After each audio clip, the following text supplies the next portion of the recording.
The job on Yuckers 4 is not so bad, really. Not so bad for Dane, who gets the job and realizes there's not a lot of physical work to do, which he's surprised because usually humans are relegated to doing manual labor. What he does when he gets the job, though, is he tries to do his best. He tries to push everything to the limit, working hours that most don't understand, and because of that, he starts to show how good he is at his job. And when he does that, he seems to impress the ladies of the plant he's working in. Humans are known for being extremely strong for their size, able to pick up a desk with one hand, reaching down and grabbing a device or maybe a writing implement without a problem and placing it down every time without even groaning hard. Dane just takes the compliments about how strong he is, but realizing a little late that this makes him a threat to the other males that are there. It's clear in a very short amount of time that no matter where you are in the galaxy, all men fight to be the alpha dog. But thanks to Dane's work ethic, he actually far exceeds most without even trying. It's a way of showing off without showing off. And because of this, some try to sabotage his day to make his attitude so obnoxious, so mean, that Dane ends up freaking out, pissing everybody off, or possibly doing something dangerous, which would get him kicked out. Because of this, the office pranks begin. It starts small, of course, missing supplies that are needed, so he has to get up and run around trying to find what he needs. Showing up in his office and his seat is missing, and it's just somewhere else. Non-damaging traps, which are more of an annoyance. Sometimes something sticky on the ground, sometimes something that would hold his desk drawer shut. Sometimes it would make his own computer zap him or something at a very low voltage. Again, not meant to damage, just to annoy. Then they would try embarrassing things when they were getting nowhere. Things something as simple as an old-fashioned whoopee cushion that they ordered directly from Earth. Something that makes him seem like he's flatulent, like he can't hold his own internal system, as it makes him sound like he's belching. Something embarrassing, like a smell that makes it seem like it's radiating from him. And when that doesn't work, embarrassing messages come out. Many of them don't come from Dane himself, but they make it seem like it's coming from him. He can prove every single time that it's not coming from him. His boss is just as annoyed, but he figures that's just office politics. There's also the misleading appointments that are not real that makes Dane have to run all over the facility constantly to make sure he gets to where he thinks he has to go, only to find out that these are not real and many of his hours are completely wasted. There's attempts to make him look completely incompetent inside meetings and during presentations. Any way they can to get the boss or the boss's boss to look at him unfavorably, possibly demote him, showing that he's less competent, less strong than they actually think he is, and that way they could get him out of the office and then the pecking order could return to the way it was. All this never came from reprisal from Dave. Dane just continued on with his work, continued to excel at what he did, no matter what happened, showing up every day, seeming to learn from anything. Now, every time he goes to sit down, he actually checks the chair. Before he even touches his equipment, he actually runs a small system over it to see if there's any type of power surges. Everything that they do comes with Dane just adapting and moving on. Because of all this, Dane asked around and realized what was going on, but he decided to show off without showing off. And he figured he would simply be the bigger man, the much bigger human than anything that they understood, and he would simply tolerate everything. However, that ship ended up sailing by a prank that made colorful fluid leak from the back of his seat. He just took it off and walked around without a shirt for a while, and this made the females even more interested, as every human was always engineered It didn't matter what he ate. He never got over 4% body fat. He was lean, fit as the nanomachines constantly worked out his muscles.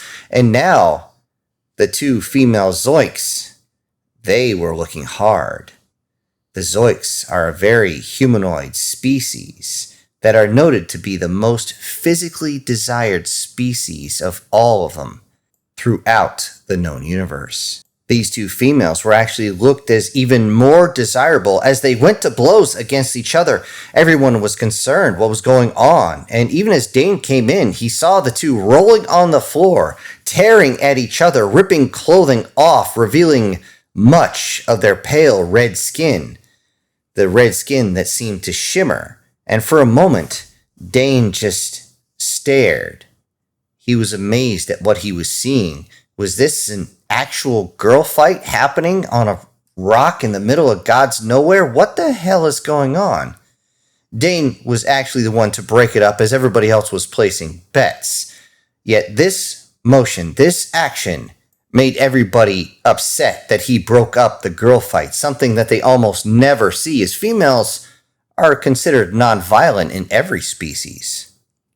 Yet the one part that made every male cringe there was the fact that both the females were being held out by one of his arms, and then he pulled them in almost in an embrace to try and make them calm down, and each of them, as they reached their hands around his arm, well, they suddenly both got calm as they could feel the musculature underneath his garments. Feeling the muscle, they believed there would be repercussions, some sort of reprisal for the fact that they were fighting in the office, but he didn't. He just asked them if they would calm down, and they did.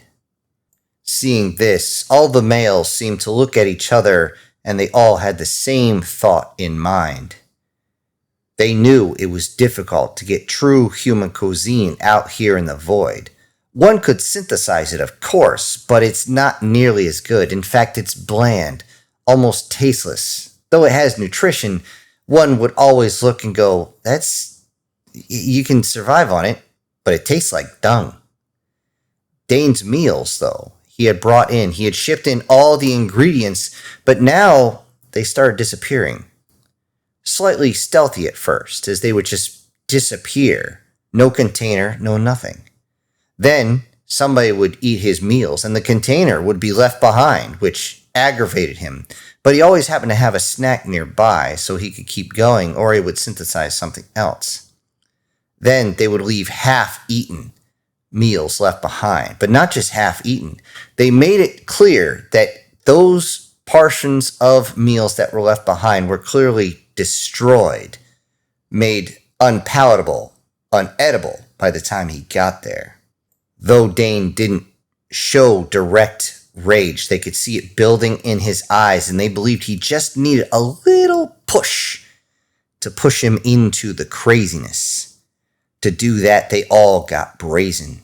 As Dane came in to get his food, he could see that someone was eating his food in front of him, daring him to use more than words as he came up and stated how it was his meal and how he took time to create it. And that's when he heard everybody say, "Well, so what? We don't care, human." He looked over to the words, and sure enough, the other part of his meal was just gone. It was being eaten at that point. He had made enough for himself for not only lunch, but dinner, because he was going to stay late, and now he was not going to have anything. They looked and they tormented him. They believed this would be the punishment to push him all the way over, but Dane only turned and left. He had already reported all this stuff over and over and over again to his boss, and his boss, that slimy, literally, Gajean, decided that he was going to just ignore it. He cared not about humans anyway. Dane knew he would have multiple against him if he did anything stupid, so he had to be smart. As strong as humans are, if they really wanted to go to blows, there's far too many around him. Those in the office should have known something was up when Dane got quiet. Even the females noticed that he was very withdrawn at that point. He was still doing his work and doing it well, but he was not talking to anyone, except for hello, goodbye, and anything else that was required for his position. On his one day off a week, Dane cooked, and he cooked a massive meal. Vegetarian meals, carnivorous meals, and even omnivorous dishes. And arriving early that day, he placed them all in the break room. This was enough for multiple days of eating. Not only just one meal. No, this was enough for multiple days. All 3 meals. Was he going to stay here the entire week? Nobody knew. But Dane just went to work. And he waited. Sure enough, within an hour, he could hear the bragging of his male cohorts saying how it was such a fine meal and how it was so well prepared and how they would enjoy every single bite. A few mentioned how it was a bit excessive with the spices, but they continued to chow down, enjoying every little morsel, and they looked to the next time that Dane would bring in the meals. That's when one of those cohorts passed right by Dane's office. A fat Karen, which is a toad-like species, whose name was Kevin. He stuck his head in and critiqued the food, saying that he needed to adjust his spices just a little bit. He needed to do this, add a little more of these other spices and materials. He wasn't even sure what it was, but Dane just listened as though he was listening very close, but he just smiled carefully, not to show his teeth. And away went Kevin, believing that he had taken advantage, and now he was above Dane in the pecking order. Less than an hour later, the shoe dropped. He could hear screaming down the hallways of panic and pain. Dane had actually spiked his meals with his favorite ghost pepper sauce, an item that was only allowed to be kept in very, very, very small quantities, as it was considered a restricted item. However, Dane had been getting regular deliveries of the bottles, but he wasn't using all that much, so it was stockpiled, and because of that, he ended up using it all. To add a little extra insult to injury, Dane had actually hacked the latrine doors, and he had set them on a 3-hour timer after he arrived, which means they have 80 full minutes left before the food thieves could relieve themselves, and in that time, they would just have to suffer. Many of them tried to go into the female latrine, trying to relieve themselves, trying to get anything. However, the biofilters would not let them in. The security measures were in place, and any of them that actually did try to push through caught an electric shock, which meant that they did not have good muscle control. Within the window of that 80 minutes, Dane was called in by his boss, and Dane took his time getting there. When he showed up, the boss was angry, pissed even, throwing things across the room. He was not in pain, but he realized that most of his staff was now screaming and yelling and begging to leave, trying to get out. They didn't even care if they were going to go into the vacuum of space. They wanted some sort of relief, and now they just couldn't do it, as every single latrine was now locked down, to include the bosses, just in case. And he asked, "Why did you do that? Did you actually poison them?" Dane replied that the food was meant for him, only meant for him.